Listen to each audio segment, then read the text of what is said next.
Welcome to Spain. Discover Spain's heartbeat in Seville. Hear the echoes of history in Granada's Alhambra, and eat your way through energetic Madrid. Step back in time to Spain's ancient capital of Toledo and stand in awe beneath Barcelona's bold architecture. I know it's a cliche, but traveling Spain literally changed our lives. This is where we fell in love with travel. This is where we fell in love with life.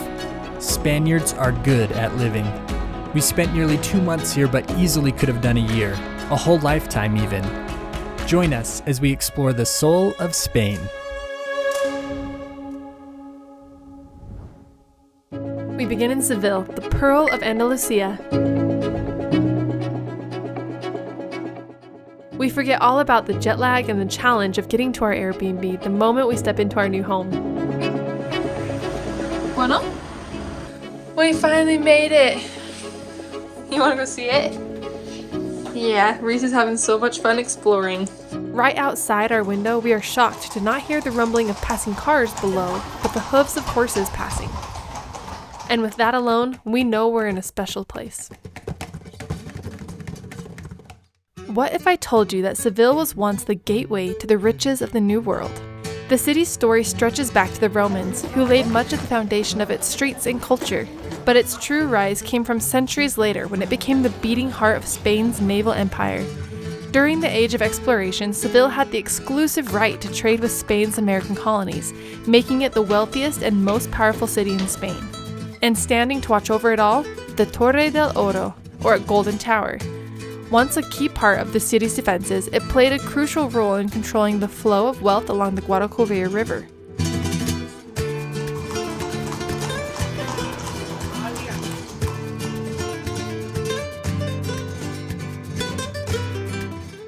The Real Alcazar is a masterpiece of mudéjar architecture, where Islamic artistry meets Spanish royalty. It all started back in the 10th century, when Muslim rulers built a fortress here, covered it in intricate carvings, flowing Arabic script, and elegant shoe-horse arches. Then came Don Pedro I, a Christian king who loved mudéjar style so much that he didn't just keep it, but he added on to it. Grand chapels, golden ceilings, and kings and saints now watch over these halls. He even had a message carved into the walls: the king is one and the same for the Muslims and Christians. The result? A palace unlike any other, a fusion of faiths, styles, and centuries. And it's still making history. The Real Alcazar is the oldest royal residence still in use in Europe. I did not expect all the beauty and details and history that were going to be in that building, but it was incredible, so pretty. Say bye. Say bye. Okay. There we go. Gotta get a kick started. Taking a break from sightseeing, we enjoy lunch with a view. And what a view. Off in the distance is Seville's Cathedral, one of the largest Gothic cathedrals in the world. Built in the 15th century, you'll see a mix of different styles here, including traces of the mosque that once stood in its place.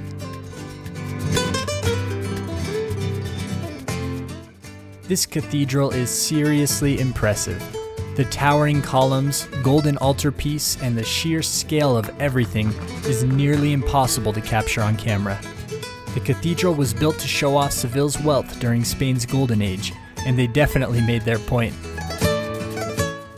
It's the final resting place of Christopher Columbus, and whether or not all of him is actually in the tomb is still up for debate.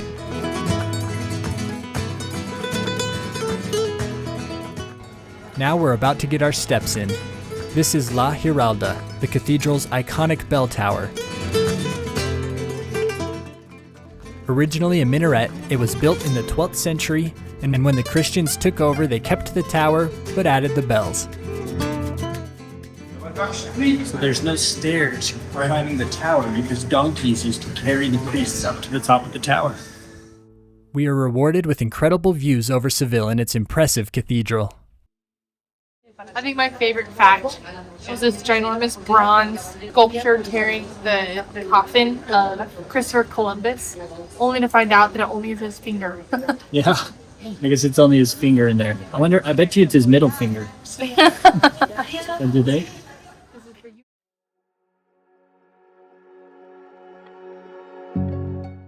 I can't think of a better way to start our day than with this Spanish treat. Here's our favorite place to come get breakfast. This morning we've got churros con chocolate.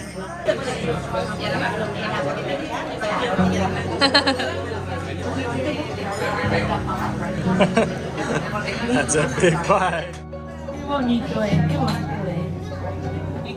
Seville is a city of passion, tradition, and spectacle, and nowhere is that more obvious than here in the Plaza de Toros. This is one of Spain's oldest bull rings, where the deeply rooted tradition is on full display. Each fight lasts about 20 minutes for each bull, and there's about 6 fights in each event. So they go through 6 different bulls, 3 fighters, 2 bulls each. Whether you see bullfighting as art or something else entirely, there's no denying the history here. The architecture alone is worth the visit.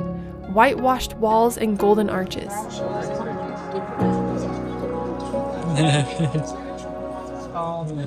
It's definitely not something that I think I have the heart to watch it live. I'd want more of like a rodeo feeling where like you get to see tricks and show training, but I would have a really hard time watching the actual suffering of the animals. Right. And people get hurt too. Yeah, we've seen some pretty crazy painting. But for a different kind of spectacle, we head to the Plaza de Espana, one of Seville's most breathtaking places. Built for the Ibero-American Expo of 1929, it's a masterpiece of Spanish Renaissance revival, with bridges, canals, and tiled alcoves representing each region of Spain. And of course, we couldn't resist renting a boat. A picture-perfect family moment. Or at least we tried for it to be with the wiggling baby. She's done being handled. Are you helping Daddy row? There's something about this place, the mix of grandeur and everyday life. There's kids playing, couples strolling, and the sound of street musicians fill the air. You don't just see Spain here, you can feel it. And speaking of feeling Spain, flamenco. It's raw, it's emotional, and watching it here against the glowing backdrop of the plaza is simply unforgettable. If you visit Plaza de Espana, don't just come during the day. Nighttime is when the magic really happens. This is Barrio Santa Cruz, our favorite neighborhood in Seville and the old Jewish quarter. Everywhere you go, you're surrounded by medieval buildings, hidden courtyards, and fragrant orange trees. Here we have an ensaladilla de gambas. Like a prawn salad. And here we have spaghettis carbonara. Oh. And here we have cola de toro. Bull's tail. Yeah. Okay, take a big bite and tell me how delicious it is. Okay, that I will happily do. We're vloggers and that's what we do. It is real good. The Calle de los Besos, or kissing lanes, are streets that are so narrow that balconies from opposite sides almost touch, making it easy for lovers to steal a kiss. And since we're here, Catholicism runs deep in Seville, woven into its traditions and daily life. Nowhere is this more evident than during Semana Santa, or Holy Week, the city's most sacred and spectacular celebration. It's the weekend leading up to the event, and the city is buzzing with preparations. The massive wooden floats, called pasos, are being polished. The robes and candles are getting ready, and men are training for the demanding task of carrying the pasos in the upcoming processions. These processions have been happening for centuries, and each brotherhood, or cofradia, carries its pasos through the street.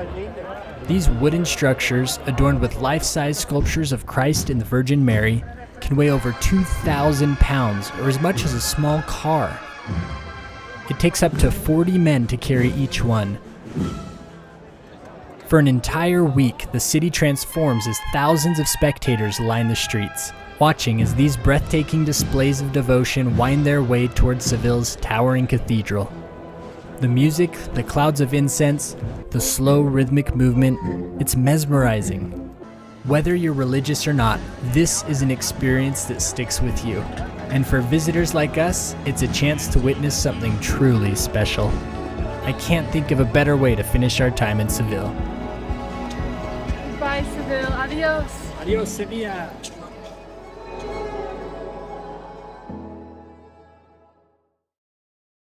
Up next, we make our way to the Alhambra.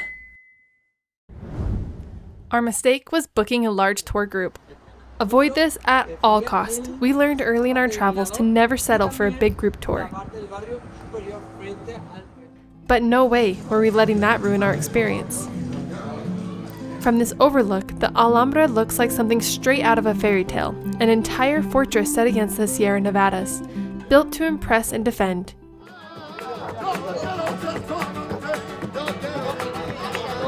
And inside, even more breathtaking. You ready?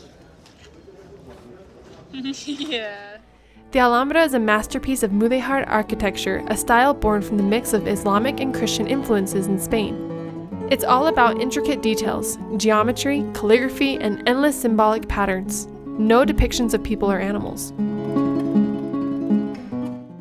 Originally built by the Nasrid dynasty in the 13th century, the Alhambra was a stronghold of Moorish rule in Spain. When the Catholic monarchs Ferdinand and Isabella finally took control of Granada in 1492, it marked the end of Islamic rule in Spain. For those who lived in the Alhambra, water was more than just a necessity. It was a symbol of power and a paradise in the dry climate of southern Spain. Its presence was a display of wealth and sophistication. The Court of the Lions is a perfect example, an engineering marvel that kept water circulating in perfect balance.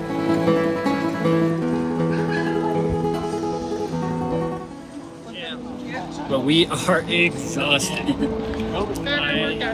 I also wish we had another few hours there. I could have spent a lot more time checking out the Alhambra. It was so pretty. Huh, Reese?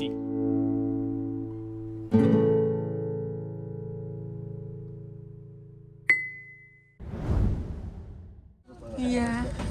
Headed to Madrid. Welcome to Madrid, Spain's vibrant capital, and where we're about to eat way more than we probably should. Starting with Mercado de San Miguel. This place is a dream for food lovers. Tapas, bite-sized appetizers are everywhere you look. We told ourselves we'd just get a snack, and then we saw the jamón ibérico, the croquetes, the olives, and well, let's just say we might need to check our budget after this. But I gotta say, it was totally worth it. Is that good? What do you think? De calamari. Fried squid sandwich. Here we go. I really wanted it. It was good. Chewy and fried and warm, and Is it salty? that bread is good too. But yeah, it's good. No, it's not too salty. Next up, dessert. And not just any dessert. Churros con chocolate.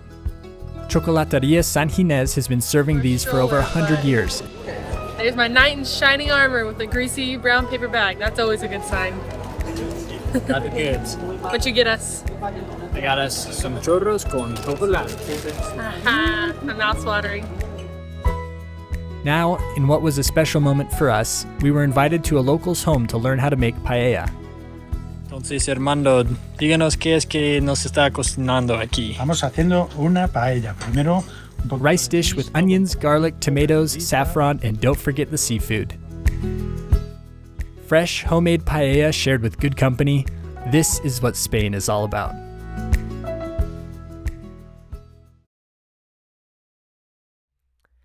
Toledo, Spain's perfectly preserved medieval capital, is perched on a rocky hill, wrapped almost entirely by the Tagus River. One of the most dramatic ways to enter Toledo is by crossing the 14th century San Martin Bridge. But why walk when you can cross ziplining? You nervous? No, I'm not nervous. It's gonna be awesome. You're not nervous to fly over a medieval zipline? No, that sounds like the coolest thing ever.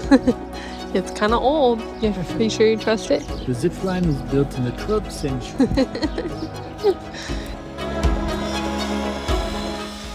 This city has seen it all. Romans, Visigoths, Moors, Christians. For centuries, it was a melting pot of cultures known as the City of Three Cultures, where Muslims, Jews, and Christians lived side by side. Now, after all that excitement, it's time for something sweet. If there's one thing you have to try in Toledo, it's marzipan. All right. Toledo is famous for this almond-based treat. It's dense, it's smooth, and it's super sweet. But little bite. Yeah, good thing is she's sharing with you, not me. San Juan de los Reyes. This monastery was built by Queen Isabella and King Ferdinand in the late 15th century. The monastery itself is stunning, intricate stone carvings, grand arches, and a peaceful courtyard. But one of the most striking features, these chains hanging from the walls. They were placed here by Christian prisoners freed from Moorish rule in the late 1400s, a symbol of liberation after centuries of conflict.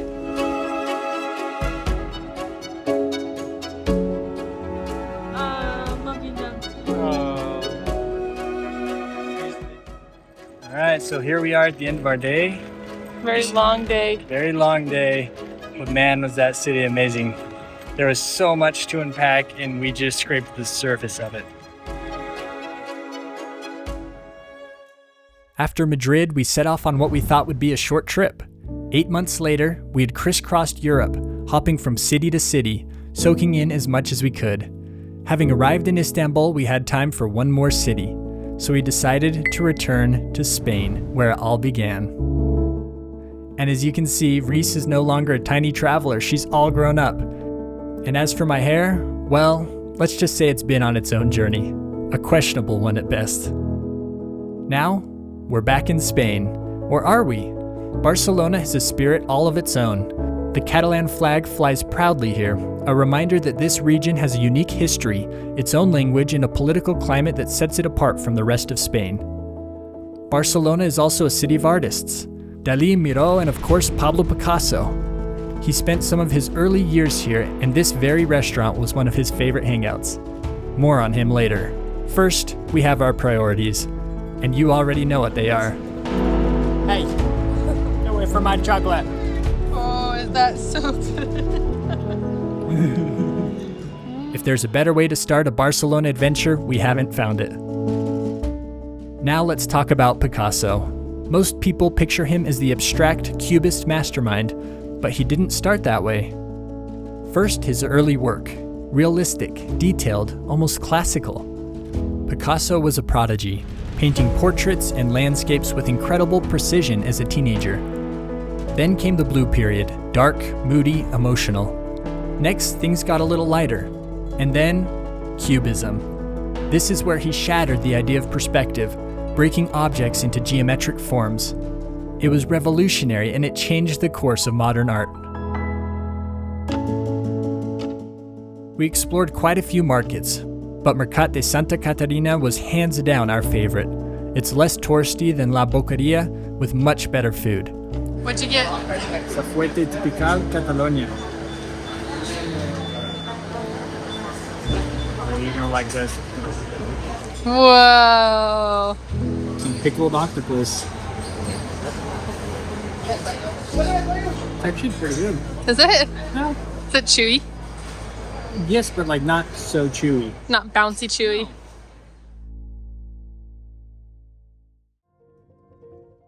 You can't walk through Barcelona without running into Gaudi. His fingerprints are all over the city.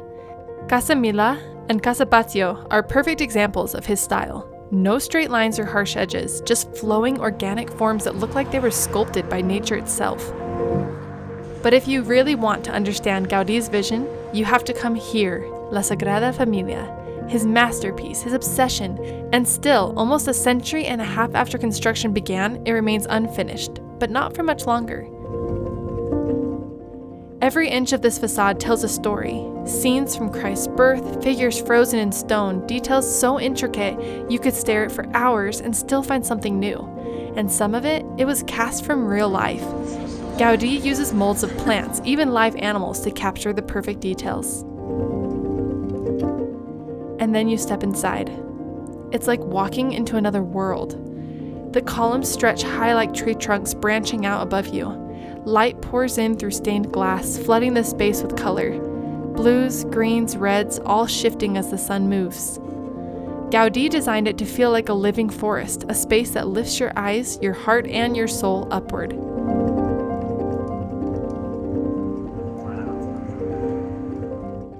He believed nature was the ultimate inspiration, that buildings should feel alive. He once said, "Nothing is invented, for it is written in nature first." It's impossible to stand here and not feel something. He once said his client was God, and every piece of his masterpiece points to something greater than ourselves. Even while unfinished, it stands as one of the greatest architectural achievements in history. For our last stop, we had to come see Gaudi's Park Güell. It's a place that feels straight out of a dream. Twisting columns, world-class performers, and views that stretch over all of Barcelona.